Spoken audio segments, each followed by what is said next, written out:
ជំរាបសួរពុកម៉ែបងប្អូនជាទីស្រឡាញ់ទាំងអស់គ្នាថ្ងៃនេះក្រុមរំលឹកសិល្បៈខ្មែរនៅកូរ៉េយើងខ្ញុំនឹងមកបង្ហាញអំពីរបៀបសំពះខ្មែរយើងឲ្យត្រឹមត្រូវតាមក្បួនខ្នាតចែកជូនពុកម៉ែបងប្អូនយើងទទួលជ្រាបទាំងអស់គ្នាមានដូចជាសំពះត្រឹមដើមទ្រូងសម្រាប់គោរពអ្នកដែលមានវ័យប្រហាក់ប្រហែលគ្នាជាប្អូនឬក៏ជាមិត្តភក្តិសំពះត្រឹមចង្កាឬមាត់គឺជាការគោរពទៅកាន់អ្នកដែលមានអាយុបងអ្នកដែលមានវ័យចំណាស់ជាងឬមួយក៏ចាវាយនាយចំណែកឯសំពះត្រឹមចុងច្រមុះវិញគឺជាការគោរពចំពោះមាតាបិតា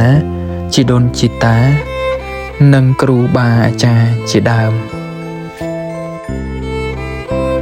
សំពះត្រង់ប្រជុំចិញ្ចើមថ្វាយបង្គំទៅកាន់ព្រះសង្ឃនិងថ្វាយបង្គំគាល់ចំពោះព្រះមហាក្សត្រការសំពះលើចិញ្ចើមឡើងលើ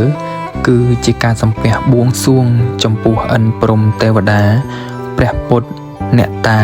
ដែលមានមហិទ្ធិឫទ្ធិលើមនុស្សទាំងពួងសូមគុណខ្មែរគ្រប់រូបអនុវត្តនៅទំនៀមទម្លាប់ដ៏ល្អផូរផង់របស់ដូនតាយើងមួយនេះឲ្យបានខ្ជាប់ខ្ជួន